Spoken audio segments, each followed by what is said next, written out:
दोस्तों, attitude is everything. हमारी life में कितना भी सेटबैक्स आए, लेकिन अगर हमारा एटीट्यूड है सफल होने का तो हम जरूर सफल होंगे। जिस बुक की समरी आज आपको मैं सुनाने जा रहा हूं उसका नाम है एटीट्यूड इज एवरीथिंग और इसके ऑथर हैं जेफ केलर। जेफ केलर एक लॉयर थे, लेकिन उनकी प्रैक्टिस बहुत अच्छी नहीं चल रही थी और उन्होंने सोचा कि मैं एक मोटिवेशनल स्पीकर बनूंगा। उसके लिए उन्होंने 10 साल से ज़्यादा के समय में बहुत सारी ऑटोबायोग्राफीज पढ़ी, बहुत सारी सक्सेस स्टोरीज पढ़ी, बहुत सारी बुकों को पढ़ा। उसके बाद वह इस मोटिवेशन फील्ड में आए। वह स्कूल में जाके बच्चों को पढ़ाया करते थे और उसके लिए $30 उन्हें मिला करते। दोस्तों, इस बुक में ऑथर ने 3 बेसिक स्टेप्स बताए हैं, थिंक, स्पीक एंड एक्ट। और हम जैसा सोचते हैं वैसा ही बन जाते हैं। हम कैसे एक अच्छे विचार लाएं, how we can think in a best way, how we can think positively, how we can imagine in a positive way।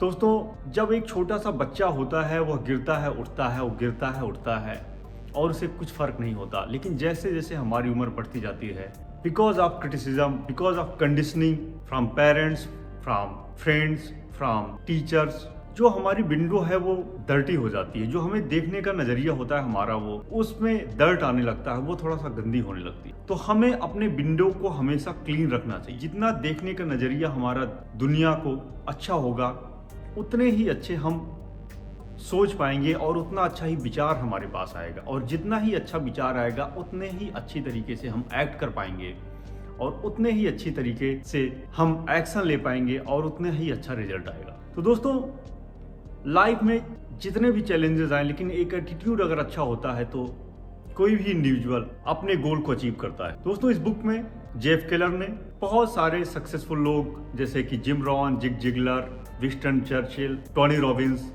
इन सब के बहुत सारे अच्छे कोट्स डाले हैं। और यदि आप लाइफ में स्ट्रगल कर रहे हैं तो यह बुक आपको जरूर मोटिवेट करेगी, because you will get lots of examples जिन्होंने कई सेटबैक्स के बाद अपनी लाइफ को चेंज किया है।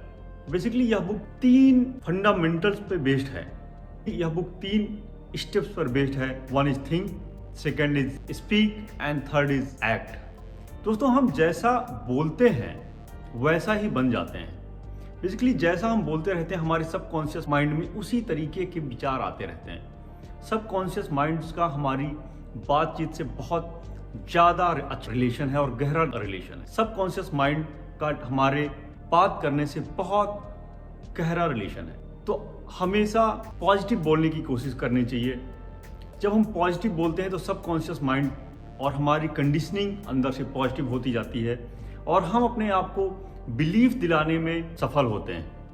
दोस्तों, इस बुक में जो ऑथर हैं वो कहते हैं कि कोई भी इंडिविजुअल उतना ही अचीव कर सकता है जितना कि वह इमेजिन कर सकता है और जितना वो अपने आप को बिलीव करा सकता है। तो पॉजिटिव वर्ड्स बोलें। और किसी भी इंडिविजुअल को अगर आपको पहचानना हो तो किस तरीके की वो बात कर रहा है, उससे आप उसको पहचान सकते हैं। और इसी तरीके से जितने पॉजिटिव वर्ड्स बोलेंगे उतने ही पॉजिटिव हम होंगे, उतनी अच्छी हमारी पॉजिटिव कंडीशनिंग होगी और उस हिसाब से हम पॉजिटिव एनर्जी हमसे जनरेट होगी और फिर हम बड़े बड़े चैलेंजेस को ओवरकम कर सकते हैं। इस बुक में दोस्तों अफर्मेशंस के बारे में, विजुअलाइजेशंस के बारे में बहुत अच्छे तरीके से लिखा गया है। उसके साथ साथ सबकॉन्शियस माइंड्स को कैसे हम पॉजिटिविटी से भरें और अपनी सबकॉन्शियस माइंड को कैसे अपने माइंड को कैसे ट्रेन करें अपने गोल को अचीव करने में, उसके लिए अफर्मेशन, विजुअलाइजेशन और उसके साथ साथ एसोसिएशन पे बहुत ज़्यादा फोकस किया गया है कि अगर हम अच्छे लोगों के बीच में रहेंगे तो अच्छे थॉट्स हमें जनरेट होंगे, क्योंकि जो हमारी सराउंडिंग है वो हमारी लाइफ में बहुत ज़्यादा इंपॉर्टेंट रोल प्ले करती है। दोस्तों, success starts from failure to failure without losing the enthusiasm, जो कि कोट है विंस्टन चर्चिल का, उसको इस बुक में लिखा गया है। उसके साथ ही साथ जिम कैरी, जो कि हॉलीवुड के स्टार थे, उन्होंने 1985 में अपने नाम पर एक चेक लिखा जिसमें उन्होंने 1995 में 10 साल बाद का एक टारगेट लिखा। 1985 में टारगेट बनाया कि 10 साल बाद मेरी जो इनकम एक मूवी से होगी वह होगी $10 मिलियन।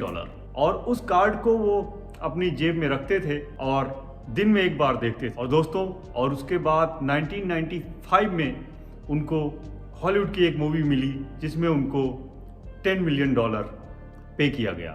तो गोल को सेट करके, विजुअलाइज करके कैसे गोल को अचीव किया जाता है, इसमें इस तरीके की स्टोरी मिलेंगी इस बुक में।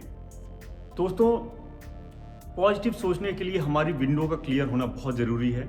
और जेफ केलर कहते हैं कि पॉजिटिव सोचने के लिए अपनी विंडो को कैसे क्लियर करें, और विंडो को क्लियर करने में आपको सबसे ज़्यादा हेल्प करेगी तो रीडिंग करेगी। तो रोज़ कंटिन्यू बेसिस पे 30 मिनट्स रीडिंग कीजिए, अच्छी बुक पढ़िए, मोटिवेशनल स्पीकर्स की या सक्सेसफुल लोगों की बुक्स को पढ़िए, उसके साथ साथ मोटिवेशनल वीडियोस देखिए। इससे आपकी कंडीशनिंग चेंज होगी और आपकी विंडो क्लियर होगी। क्योंकि लाइफ में जैसे जैसे हम आगे बढ़ते हैं, just because of rejection, just because of conditioning, हमारा बिलीफ सिस्टम कम होने लगता है और हमें अपने ऊपर डाउट होने लगता है। तो ऑथर ने कहा है कि आप बुक पढ़िए, आप मोटिवेशनल वीडियोस देखिए कंटिन्यू बेसिस पे, जिससे आपकी विंडो क्लियर हो। और जब विंडो क्लियर हो जाएगी आपकी, तो आप एक्शन अच्छे लेंगे, तब अच्छे विचार आएंगे, तब आप अच्छा बोलेंगे। एटीट्यूड इज एवरीथिंग एक बहुत अच्छी सेल्फ हेल्प बुक आपके लिए साबित हो सकती है। इसको आप पढ़ेंगे तो आपको अच्छी हैबिट्स को मेंटेन करने में, अच्छी हैबिट बनाने में यह बुक आपको हेल्प करेगी। आप इसको पढ़ के आप अपनी कंडीशनिंग को चेंज कर सकते हैं और आप अपने बिलीफ सिस्टम को बढ़ा सकते हैं। तो मैं रिकमेंड करूँगा कि आप यह बुक जरूर पढ़िए।